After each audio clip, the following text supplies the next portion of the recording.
सतगुरुदेव की जय।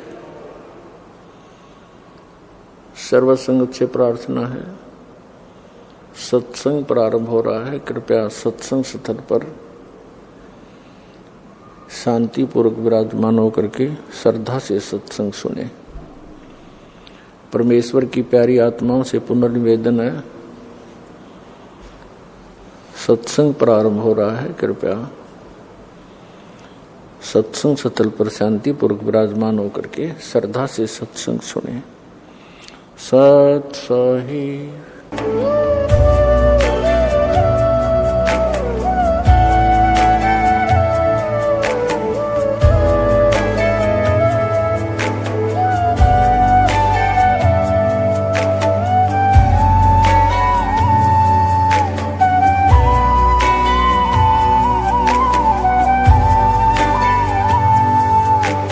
जब लग गुरु मिले न साचा, तब लग गुरु करो 10 पांचा।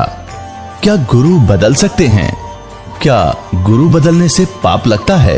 अध्यात्म के इस मैदान में आखिर सही गुरु कौन है? गीता जी में वर्णित तत्वदर्शी संत कौन है? इन सभी प्रश्नों के उत्तर जानने के लिए अवश्य सुनिए जगत गुरु तत्वदर्शी संत रामपाल जी महाराज के मंगल प्रवचन।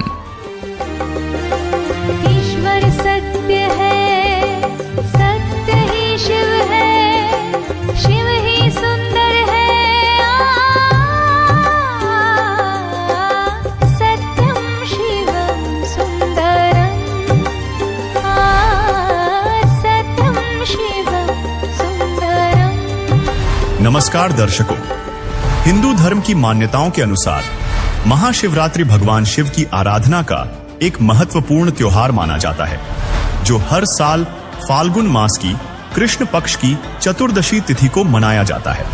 यह दिन विशेष रूप से शिव भक्तों द्वारा भगवान शिव की पूजा, उपासना और व्रत के लिए समर्पित है। शिवरात्रि के दिन व्रत और पूजा करने से श्रद्धालुओं का मानना है कि वे सभी कष्टों से मुक्त हो जाते हैं। तो दर्शकों, आगे हम जानेंगे इन सब की वास्तविकता। तो चलिए महाशिवरात्रि से जुड़े इस खास एपिसोड को शुरू करते हैं।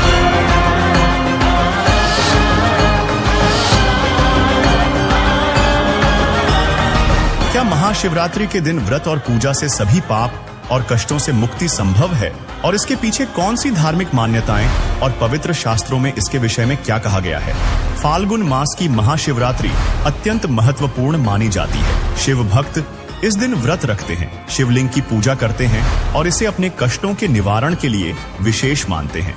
हालांकि यह ध्यान देने योग्य है कि शिवरात्रि के व्रत और पूजा के लिए भगवान शिव का कोई स्पष्ट आदेश नहीं है और न ही किसी धार्मिक ग्रंथ में इसकी पुष्टि की गई है, क्योंकि श्रीमद् भगवद गीता में व्रत के लिए मना किया गया है। देखिए, तो छठे अध्याय के 16वें श्लोक में फिर ये भी कहा कि अर्जुन, यह योग न तो बहुत खाने वाले का और न बिल्कुल न खाने वाले का। बहुत खाना तो यूं है, पेट दड़ी पक्का खा ले, अंगड़ाई टूटे, भक्ति हो को ना। और बिल्कुल न खाना, व्रत रखना।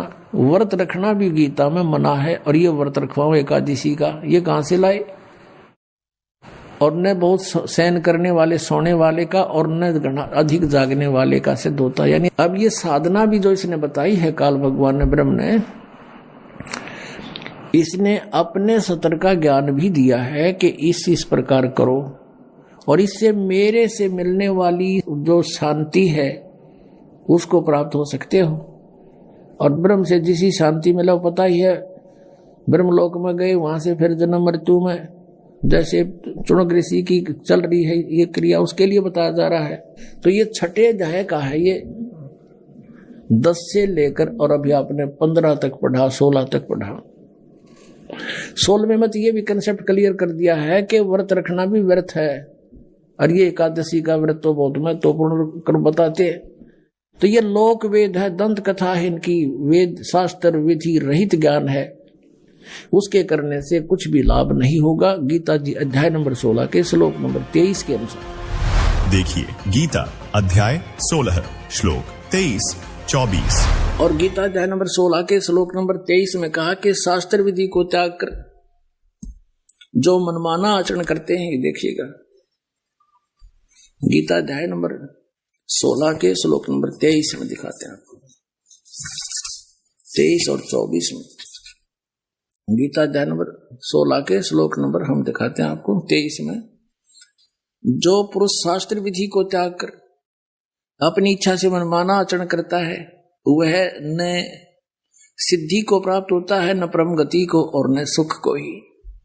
अब 24 में बताया कि इससे तेरे लिए, छोड़ में जाएगा 24वां श्लोक, इससे तेरे लिए कर्तव्य की व्यवस्था में कौन से कर्म करने चाहिए भक्ति के, कौन से ना करने चाहिए, शास्त्र ही प्रमाण है। ऐसा जानकर तू शास्त्र विधि से नियत कर्म करने योग्य है, यानी शास्त्रों में जो वर्णन है वही साधना कर, अन्य करेगा तो कोई लाभ नहीं होगा, यूजलेस। भगवान शिव यानी महादेव जो कि स्वयं जन्म और मरण के चक्र में बंधे हुए हैं, तो विचारणीय विषय ये है कि जब शिव जी का स्वयं मोक्ष नहीं हुआ तो वे अपने भक्तों को मोक्ष कैसे प्रदान कर सकते हैं। देखिए, जैसे अभी तक हम अज्ञान आधार से सुना करते थे कि श्री ब्रह्मा जी, विष्णु जी, शिव जी ये अजरो अमर हैं, सर्वेश्वर हैं, इनके कोई माता पिता अर्थात जनक नहीं है। ये अज्ञान था, सत्संग नहीं था। जबकि इनकी जीवनी में लिखा है कि ये नाशवान है, इनकी जन्म मृत्यु होती है, दुर्गा इनकी माता है और काल रूपी ब्रह्म इनका पिता है। तो ये अज्ञान था। अब यहां थोड़ा सा प्रमाण देना पड़ेगा, नहीं तो भक्त प्रथम बार इस बात को सुनेगा कि ब्रह्मा विष्णु महेश नाशवान है, इनकी जन्म मृत्यु होती है, तो बिदक जाएगा और हो सकता है फिर ये कभी वचन भी ना सुने। उसका दुर्भाग्य होगा, क्योंकि सच्चाई से दूर भागना नहीं चाहिए। सच्चाई को धैर्यपूर्वक सुनना चाहिए, फिर विचार करना चाहिए कि सचमुच ये कितना सत्य है। और सत्य है तो फिर सत्य के लिए हम भटक रहे हैं, सत्य मिला और हमें अपना कल्याण हुआ। अभी तक हम असत्य में भटक रहे थे, असत्य साधना कर रहे थे, असत्य ज्ञान सुन रहे थे, असत्य परमात्माओं पर आश्रित थे। अब हमें सत्य मिलेगा तो ग्रहण करेंगे, हमारा सबका मोक्ष हो जाएगा। अब देखिएगा, थोड़ा प्रमाण दिखाते हैं श्री देवी पुराण में। देखिएगा, श्रीमद् देवी भागवत गीता प्रेस गोरखपुर से प्रकाशित है।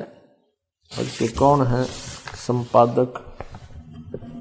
हनुमान प्रसाद पोदार चिमनलाल गोस्वामी। और ये गीता प्रेस गोरखपुर से प्रकाशित है, मुद्रित भी वहीं से है। गीता प्रेस प्रकाशक एवं मुद्रक हैं गीता प्रेस गोरखपुर, गोविंद भवन कार्यालय, कोलकाता का संस्थान। इसके 123 पृष्ठ को ही पढ़ेंगे, इसमें बहुत से संशय दूर हो जाएंगे।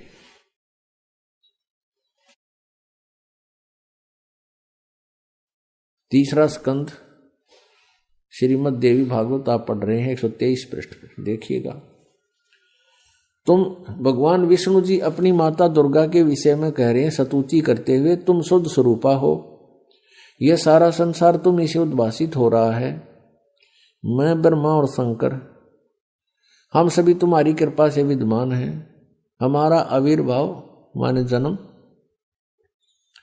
और तिरोभाव माने मृत्यु हुआ करता है। हमारा जन्म और मृत्यु हुआ करता है। केवल तुम ही नित्य हो, जगत जननी हो, प्रकृति और सनातनी देवी हो। फिर यहाँ कहा है, ये स्पष्ट लिखा है, आविर्भाव माने जन्म। भगवान विष्णु जी स्वीकार कर रहे हैं कि मैं ब्रह्मा और शंकर हम सभी का जन्म और मृत्यु हुआ करता है। केवल तुम ही नित्य हो यानी अविनाशी हो, जगत जननी हो, प्रकृति और सनातनी देवी हो। यह भी याद रखना कि प्रकृति दुर्गा के लिए ही कहा जाता है। भगवान शंकर बोले, देवी यदि महाभाग विष्णु तुम्ही से प्रकट हुए हैं तो उनके बाद उत्पन्न होने वाले ब्रह्मा भी तुम्हारे बालक हुए। फिर मैं तमोगुणी लीला करने वाला शंकर क्या तुम्हारी संतान नहीं हुआ? अर्थात मुझे भी उत्पन्न करने वाली तुम ही हो शिवे। संपूर्ण संसार की सृष्टि करने में तुम बड़ी चतुर हो। इस संसार की सृष्टि, स्थिति और संहार में तुम्हारे गुण सदा समर्थ हैं।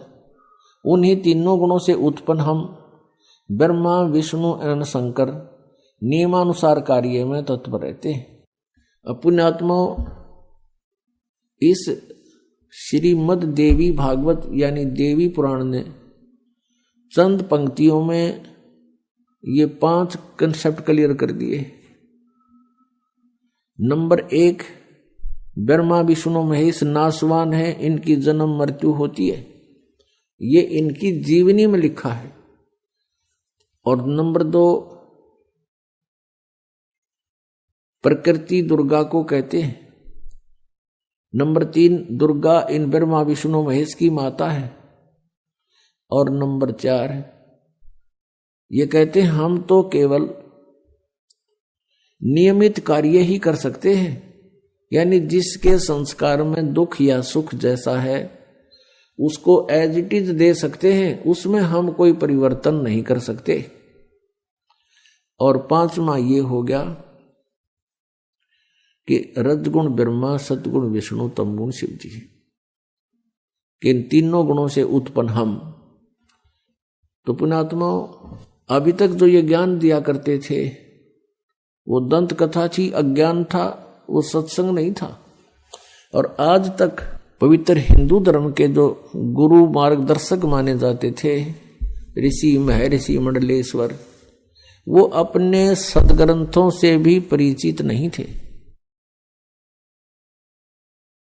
विचारणीय विषय है कि एक अध्यापक विद्यार्थियों को आउट ऑफ सिलेबस पढ़ाता है, पाठ्यक्रम से अलग ज्ञान देता है, वो उनका मित्र नहीं शत्रु है। तो आज तक जितने भी हमारे पवित्र हिंदू धर्म के जो मार्गदर्शक थे वे टीचर कहलाते थे, लेकिन वो टीचर नहीं थे, वो महाअज्ञानी थे। उन्होंने अपने सदग्रंथों को अर्थात पाठ्यक्रम की पुस्तकों को भी नहीं ढंग से पढ़ा, नहीं समझा, एक लोक वेद बनाकर पूरे मानव समाज को भ्रमित कर दिया। जैसा कि आपने पूर्व में प्रमाण सहित सुना कि शास्त्र विरुद्ध साधना यानी मनमाना आचरण करने से साधक को कोई लाभ प्राप्त नहीं हो सकता, जिससे स्वसिद्ध होता है कि शास्त्रों के अनुसार शिवरात्रि के व्रत और पूजा से पाप और कष्टों से मुक्ति संभव नहीं है। यह शास्त्र विरुद्ध साधना है और इससे साधक को कोई लाभ नहीं होगा। साथ ही देवी भागवत में आपने पढ़ा कि भगवान शिव स्वयं नाशवान हैं, इसलिए वे अपने भक्तों को मोक्ष प्रदान नहीं कर सकते। पवित्र गीता में भगवान शिव जी के साधकों की स्थिति और उपलब्धियों को क्या बताया गया है? दर्शकों, गीता के रहस्यमय ज्ञान को जानने से पहले ये जान लेते हैं कि 3 गुण क्या हैं। देखिए, ये 3 गुण कौन है? रजगुण ब्रह्मा, सतगुण विष्णु, तमगुण शिव जी। ये देखिएगा मार्कंडेय पुराण। गीता प्रेस गोरखपुर से प्रकाशित संक्षिप्त मार्कंडेय पुराण के अध्याय 25 में लिखा है कि रजोगुण प्रधान ब्रह्मा, तमोगुण प्रधान रुद्र यानी शिव और सत्व प्रधान यानी सतोगुण प्रधान विश्वपालक विष्णु हैं। ये ही 3 देवता हैं और ये ही 3 गुण हैं। और थोड़ा सा पक्का कर दूं, ये देखिएगा, ये है श्रीमद् देवी भागवत। देखिए, खेमराज श्री कृष्ण दास प्रकाशन, बंबई से प्रकाशित श्रीमद् देवी भागवत भाग 1 के 3 स्कंध के अध्याय 5 श्लोक 8 में भगवान शंकर बोले, हे मात, यदि हमारे ऊपर आप दयायुक्त हो तो मुझे तमोगुण क्यों बनाया? कमल से उत्पन्न ब्रह्मा को रजोगुण किस लिए बनाया तथा विष्णु को सतगुण क्यों बनाया? दर्शकों, नीचे संस्कृत को भी देखें, जिसमें स्पष्ट लिखा है, यदि दयार्द्रमणा न सदामपि के कथमहं विहितः च तमोगुणः कमल जश्च रजोगुण संभव सुविहितः किमु सत्वगुणो हरे। इति सिद्धम रजगुण ब्रह्मा, सतगुण विष्णु, तमगुण शिव जी। दर्शकों, मार्कंडेय पुराण और श्रीमद् देवी भागवत के इस उल्लेख से यह स्पष्ट होता है कि 3 गुण यानी रजगुण ब्रह्मा जी, सतगुण विष्णु जी और तमगुण शिव जी हैं। दर्शकों, अब पवित्र गीता जी से और प्रमाण देखिए त्रिदेवों की पूजा के विषय में क्या कहा गया है और इनकी भक्ति से क्या फल मिलता है। अब ये दास आपको पवित्र श्रीमद् भगवत गीता के अंदर दिखाएगा। गुण तीनों की भक्ति में ये भूल पड़ो संसारे, कह कबीर निज नाम बिना कैसे उतरो पार। 3 देव की जो करते भक्ति, उनकी कदे ना होवे मुक्ति। तभी तो हमारे सारे पूर्वज भूत बनवा दिए नज्ञानिया ने। और फिर हमारे से श्राद्ध कटवाओ, तुम्हारे पिताजी स्वर्ग में भूखे हैं। नकलियो, स्वर्ग में जब कुछ है नहीं, वो स्वर्ग कहाँ हो गया जिसमें भूखे मरे हमारे पूर्वज? बोला स्वर्ग बेच दिए, गति कर दी उनकी, सारे क्रियाक्रम करे पाछे, और फिर न कहो भूखे हैं उनको ये दान करो। किसा मूर्ख बना रखा गया इन्हें। अब ये देखिएगा श्रीमद् भगवत गीता अध्याय नंबर 7 का जयदयाल गोविंद का इसके अनुवादक हैं, गीता प्रेस गोरखपुर से ये छपी है। ये देखिएगा अध्याय नंबर 7 के 1, 2, 3 में गीता ज्ञानदाता कहता है कि अर्जुन अब ऐसा ज्ञान बताने जा रहा हूं जिसको जानने के बाद कुछ भी जानना शेष नहीं रहेगा। देखना अथ सप्तमोध्याय 7वां अध्याय प्रारंभ। श्री भगवान उवाच, इसमें कितना भी श्री कृष्ण उवाच नहीं है, भगवान उवाच। ये आप देख रहे हो सामने। अरे के कृष्ण जी ने बोली, हे पार्थ, अनन्य प्रेम से मुझ में आसक्त चित्त मेरे प्राण होकर तथा अनन्य भाव से मेरे प्राण होकर योग में लगा हुआ जिस प्रकार से संपूर्ण विभूति बल ऐश्वर्य आदि गुणों से संपन्न सबके आत्म रूप मुझको संशय रहित जानेगा, उसको सुन। कहते तू मुझे अच्छी तरह समझ जाएगा, वो ज्ञान बताता हूं। साथ में जाएगा दूसरा श्लोक,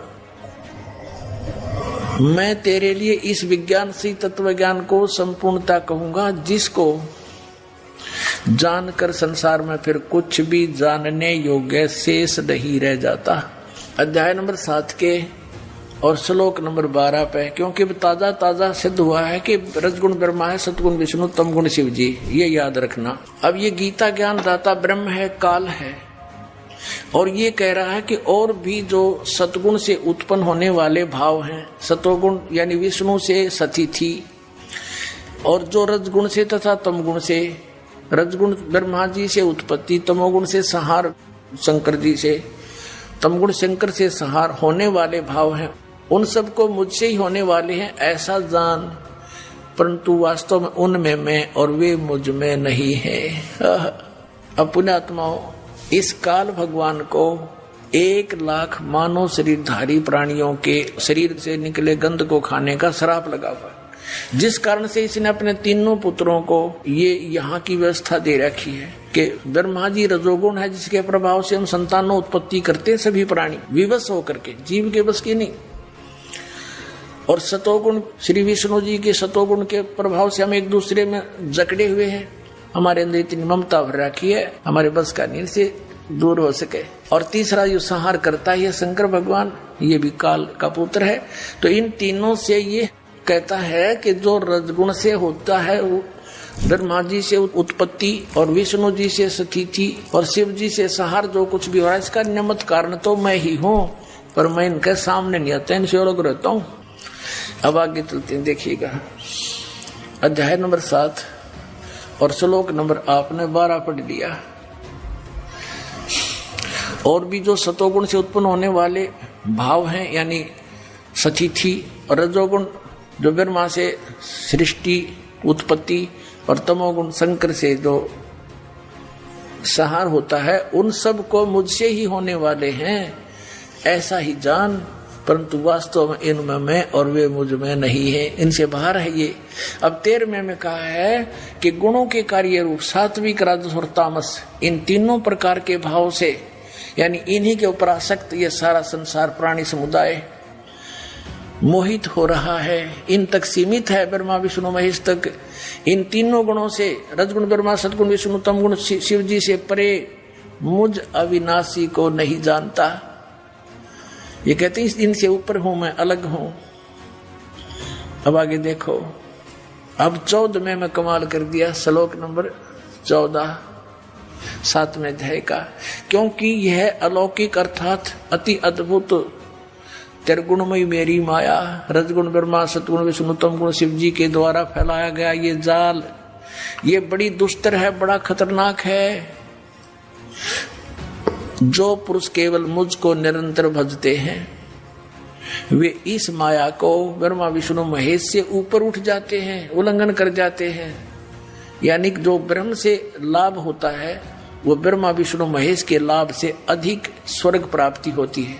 अब यहाँ कहते हैं 15वें श्लोक में कमाल कर दिया 7वें अध्याय के गीता जी में, माया के द्वारा जिनका ज्ञान हरा जा चुका है, रजगुण ब्रह्मा, सतगुण विष्णु और तमगुण शिव जी रूपी इस त्रिगुणमयी माया द्वारा जिनका ज्ञान हरा जा चुका है, जो केवल इन्हीं की भक्ति तक सीमित है, इनसे आगे किसी की सुनना नहीं चाहते, आसुर स्वभाव राक्षस स्वभाव को धारण किए मनुष्यों में नीच और दूषित कर्म करने वाले मूढ़ लोग मूर्ख माम न प्रपदंते, मुझको नहीं भजते, यानी जो ब्रह्मा विष्णु महेश तक की भक्ति में लगे रहते हैं, उनके बारे में क्या बताया है कि असुर स्वभाव को धारण किए हुए मनुष्यों में नीच और तरह के जो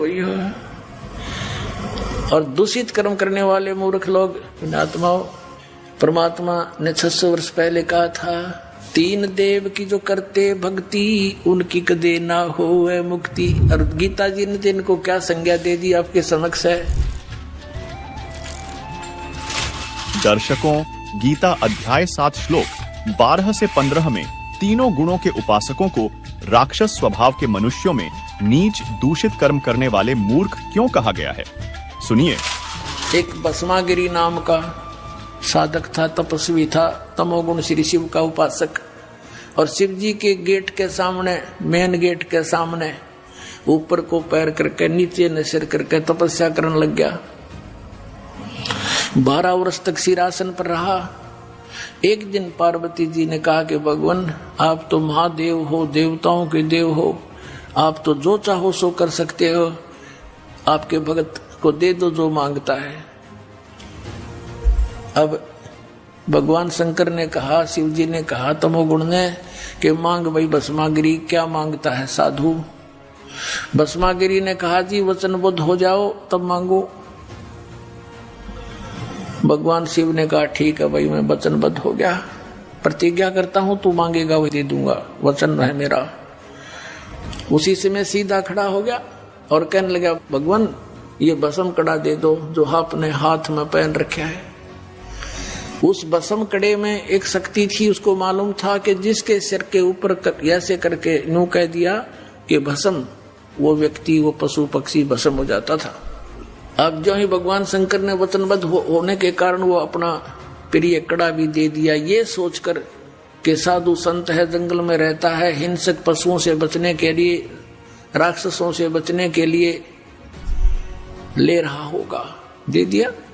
जो ही कड़ा हाथ में आया और एकदम ठाके मारकर हंसने लगा कि शंकर होले होशियार, तुझे मारूंगा और पार्वती को अपनी पत्नी बनाऊंगा। हा हा हा।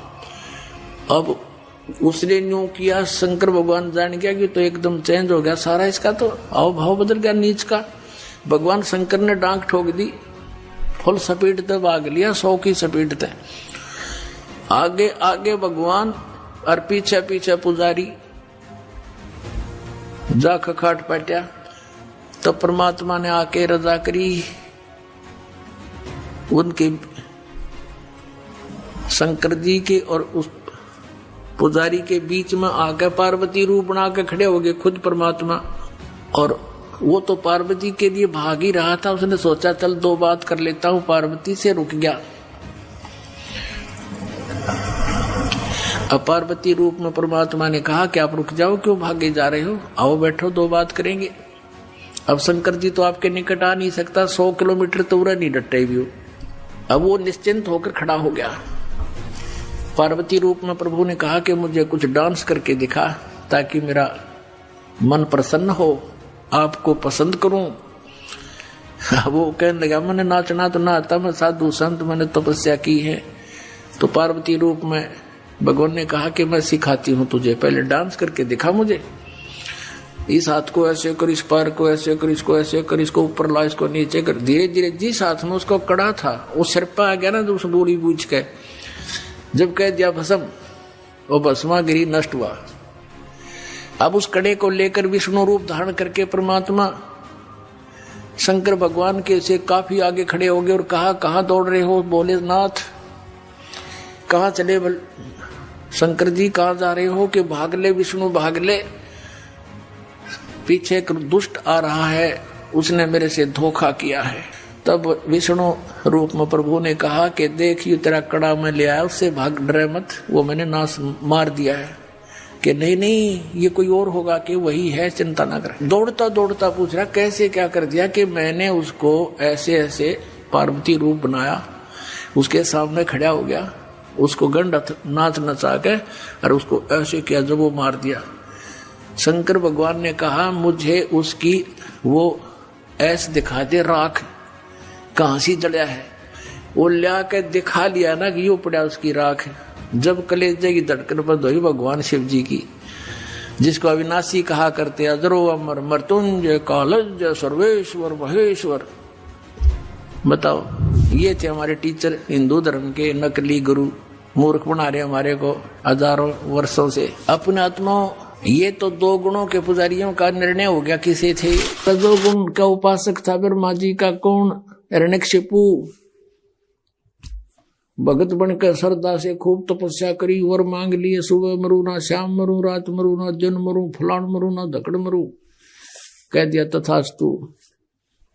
फिर उसने सोची हल्दी की गांठ मिल गई, तू पंसारी हो गया, भगवान बन गया। सब ने नु कहा मेरा नाम लो, विष्णु का नाम मत ले लियो, अपना नाम जपावे, हिरण्यकशिपु करो। अरे मूर्ख। अब भगवान ने उसके घर में भेज दिया खम्ब प्रहलाद, और वो ने कहा नहीं पिताजी, हिरण्यकशिपु भी कोई मंत्र होता है, भगवान के नाम से लाभ होगा। पिता पुत्र का झगड़ा हो गया इससे बात पे, और ऐसे जुल्म किए उस पुण्यात्मा के साथ, उस राक्षस स्वभाव को धारण किए हुए मनुष्यों में नीच दूषित कर्म करने वाले मूर्ख हिरण्यकशिपु ने, ब्रह्मा रजगुण के उपासक ने। अब यहाँ कहते हैं, अब क्या बताते हैं, सूक्ष्म वेद में कहा परमात्मा ने कि हिरण्यकुश छाती तोड़वाई और ब्राह्मण बाणा और कर्म कसाई।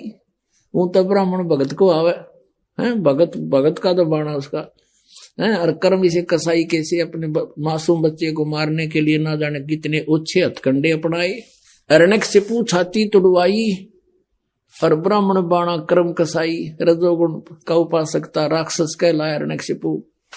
राक्षस स्वभाव को धारण किए हुए मनुष्यों में नीच दूषित कर्म करने वाले मूर्ख। अब भस्मा गिरी जैसा नीच कर्म कौन करेगा? भगवान की पत्नी पे, और नीच खराब कर दिया अपनी माँ पे, तो इसे दुष्ट गीता जी में कहा है। राक्षस स्वभाव को धारण किए, भस्मा असुर कहलाया, भस्मा राक्षस कहलाया, भस्मा गिरी से। अब सतोगुण श्री विष्णु जी के पुजारी वैष्णो धर्म, वैष्णो साधु होते हैं।